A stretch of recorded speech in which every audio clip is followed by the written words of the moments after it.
Hola a todos. Hoy vamos a explorar un tema fundamental en la ingeniería civil, los dominios de deformación en estructuras de hormigón armado. Si alguna vez te has preguntado cómo y por qué las estructuras de hormigón armado se comportan de cierta manera, estás en el lugar correcto. Para esta explicación nos basaremos en el libro de Jiménez Montoya. Conceptos simples pero importantes. Entendemos estos que son el fenómeno de la tracción y compresión. ¿Qué es lo que pasa cuando un elemento está traccionado y cuando un elemento está comprimido? Dentro de una respuesta física en función de sus deformaciones. Cuando hablamos de tracción, los relacionamos de forma directa con el alargamiento. Cuando hablamos de compresión, hablamos de una forma directa del acortamiento del elemento. En la imagen vemos curvas típicas de esfuerzo de formación del concreto y del acero. Es importante hacer un repaso de su significado porque estos serán fundamentales para entender los dominios. Imaginemos un elemento de concreto que no está sometido a cargas. De forma inicial, a este elemento se le aplica una carga. Este genera un acortamiento en el elemento. Como se ve en la gráfica, esta carga entra dentro del rango elástico. ¿Qué quiere decir esto? Que si nosotros dejamos de aplicar la carga, el elemento volverá a su estado original. Sin embargo, si aplicamos una carga más significativa o más grande, el acortamiento será mayor. Esta carga, como se puede ver en el gráfico, ya llega a un límite denominado límite de fluencia, donde el elemento pasa por un rango elástico hacia un rango plástico. El elemento se tiende a plastificar posterior a esta carga. ¿Qué quiere decir esto? Que sin necesidad de aplicar una carga mayor o sustancialmente mayor, el elemento puede mostrar deformaciones relativamente grandes, como se ve en la figura. Esto pasa tanto con la compresión del concreto y como el acero sometido a compresión o a tracción. De estos gráficos es importante entender dos parámetros. La deformación de fluencia de los materiales, que es el punto donde se inicia la plastificación del material, y la deformación última del material, que es un punto teórico donde si el material se deforma más, el elemento entra en falla.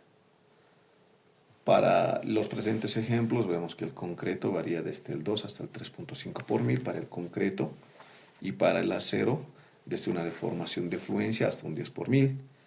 Normalmente la deformación por fluencia del acero es un 2 por mil.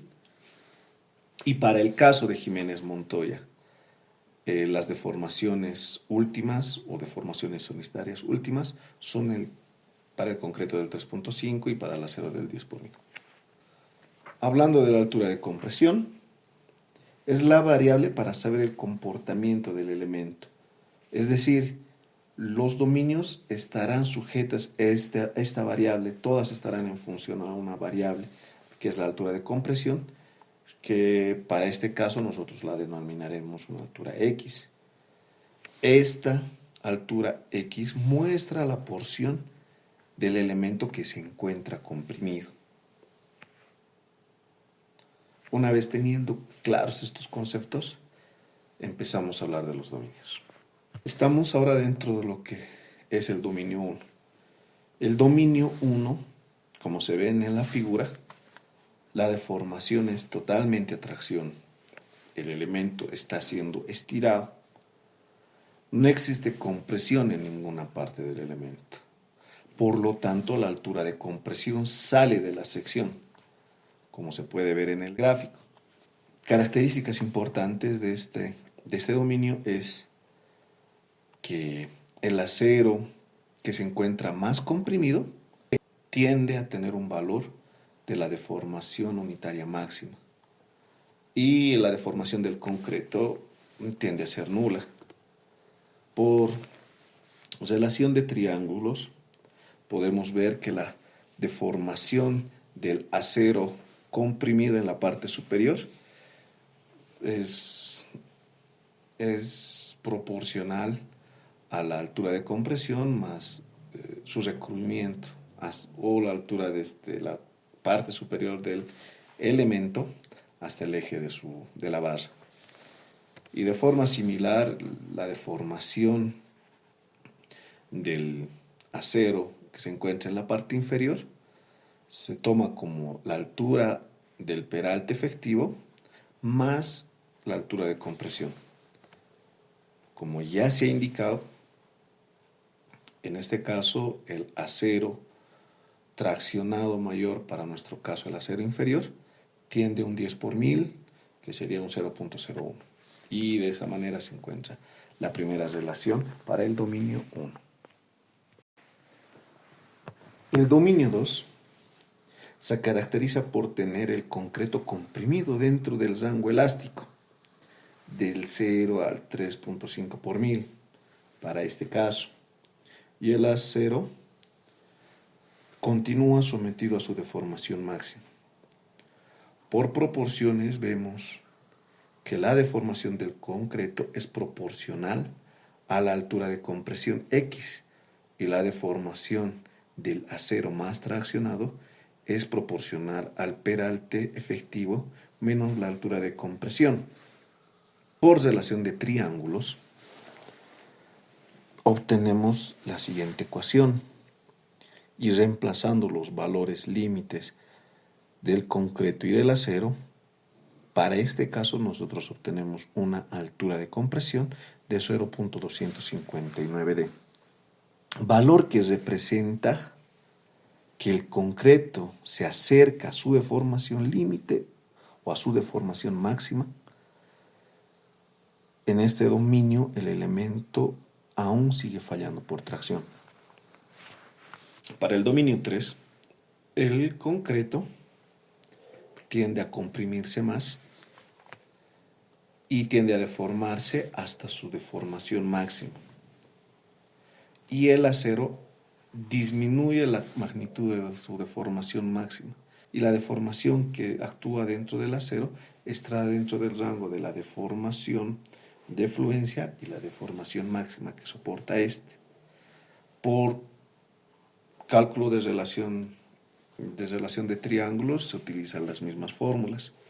Sin embargo, ahora la altura calculada de compresión es denominada altura límite. Esta altura límite se calcula cuando el concreto se encuentra en su deformación máxima y el acero se encuentra en su deformación de fluencia. Por tal motivo, ambos materiales se encuentran dentro de sus rangos plásticos, sin embargo ya se encuentran en un proceso de transición para que la principal falla tienda a ser una falla de compresión. O posterior a este X límite, la falla ya va a tender a ser una falla por compresión. Dentro del dominio 4, el concreto continúa en su deformación máxima. Para este caso, ya habíamos hablado, es el 3 por mil. Sin embargo, el acero ya ha bajado su deformación y se encuentra dentro del rango de 0 hasta su límite de fluencia. Queriendo decir esto, el acero ya se encuentra de su rango elástico. La obtención de las ecuaciones de las deformaciones es la misma que se aplica para el dominio 2 y 3. Sin embargo, aquí la falla del elemento ya es dominada por la compresión. Nosotros entrando ya dentro del dominio 5, vemos que el elemento se encuentra totalmente comprimido.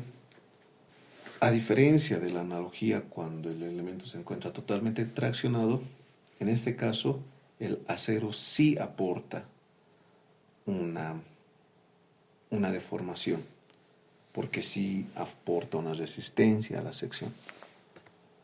Es importante entender que para el caso de Jiménez Montoya, el valor máximo de deformación de compresión del elemento compresión del concreto es del 2 por 1000. Y esto se calcula mediante la siguiente gráfica. Y vemos que se proyecta a una altura de 3/7 de la altura. Se realizan las mismas relaciones de triángulo y se obtiene ecuaciones de la deformada. Ingresemos a lo que es la norma boliviana del hormigón armado o del diseño de hormigón armado, la NB 1225001. De igual forma que para el anterior ejemplo, se determina una deformación de fluencia que está en función del módulo de elasticidad del acero y su esfuerzo de fluencia. Y la norma nos dice que para un acero que soporta 420 megapascales se permite una deformación de fluencia del 2 por 1000. Y para el concreto nos permite usar una deformación unitaria del 3 por 1000. A diferencia del ejemplo mostrado anteriormente, se puede aplicar, nos pedían aplicar 3.5 por 1000, sin embargo, para este caso nos dicen que nosotros utilizamos 3 por 1000. También en la norma nos muestra la deformación del concreto, según investigaciones y ensayos, puede variar desde 3 hasta un 4 por 1000. Entonces, el parámetro utilizado en el ejemplo no está fuera del margen, sin embargo, la normativa nos pide utilizar este valor. La deformación unitaria a tracción es la que domina el diseño o la determinación del factor de reducción de resistencia, phi. Cuando existe nuestra deformación calculada del elemento es menor que la deformación de fluencia. ¿Qué nos quiere decir? Que el fierro no está llegando a plastificarse, no está siendo sometida a su carga máxima, por lo tanto, el que va a estar sometido a una carga máxima va a ser el concreto. Ahora, la norma nos dice, si nuestro valor se encuentra entre el valor del límite de fluencia del acero y el valor último, que para nuestro caso anterior era el 10 por 1000, sin embargo, para la normativa nos permiten utilizar solamente el 5 por 1000. Como veíamos en las gráficas anteriores, esto quiere decir que el acero se encuentra plastificado.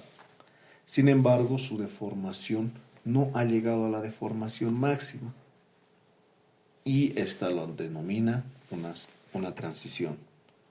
En este caso nosotros nos encontramos dentro del dominio 3, donde el concreto y el acero se encuentran plastificados, pero el acero no ha llegado a su deformación máxima.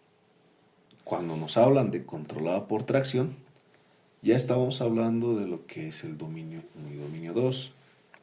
¿Qué quiere decir esto? Que nuestra deformada calculada del elemento es mayor al 5 por 1000, es decir, va a estar controlada mediante una falla por tracción y el factor de seguridad es del 90%. Es decir, cuando nuestros elementos se encuentran sometidos a fallas por tracción, el factor de reducción afecta o disminuye menor la resistencia. Y para un elemento controlado a tracción, el factor de reducción nos permite utilizar hasta el 90% de la resistencia del elemento. ¿Por qué? Cuando un elemento se encuentra controlado por tracción, el elemento avisa que va a fallar. ¿Qué quiere decir esto? que debido a que el acero empieza a presentar deformaciones grandes, los elementos tienden a mostrar fisuras, agrietamientos. El elemento en este rango tiende a avisar que está sucediendo un proceso de falla en la viga, por ejemplo. Sin embargo, cuando el elemento se encuentra controlado por compresión, las deformaciones son relativamente mucho más pequeñas, no se notan y las fallas son intempestivas. Entendiendo esto, y un ejemplo claro es la forma en la que falla una probeta en laboratorio. Cuando nosotros comprimimos la probeta, esta falla de forma inminente. Y cuando hacemos un ensayo en laboratorio por tracción, vemos que el acero tiende a elongarse más, presenta puntos de fluencia, la sección en el centro se empieza a disminuir, entonces nos avisa más este tipo de diseños cuando los elementos están diseñados por tracción. Ahora vámonos a lo que dice la CI 318. En la tabla 21.2 vemos que los criterios son exactamente los mismos que para la norma boliviana. Que la compresión del concreto es el 3 por 1000, un acero estándar de 420 megapascales de límite de fluencia, entonces tendremos las mismas ecuaciones expresadas en la norma boliviana. Esperando que esta explicación haya sido clara, me despido y cualquier duda o consulta la dejan en los comentarios. Hasta luego.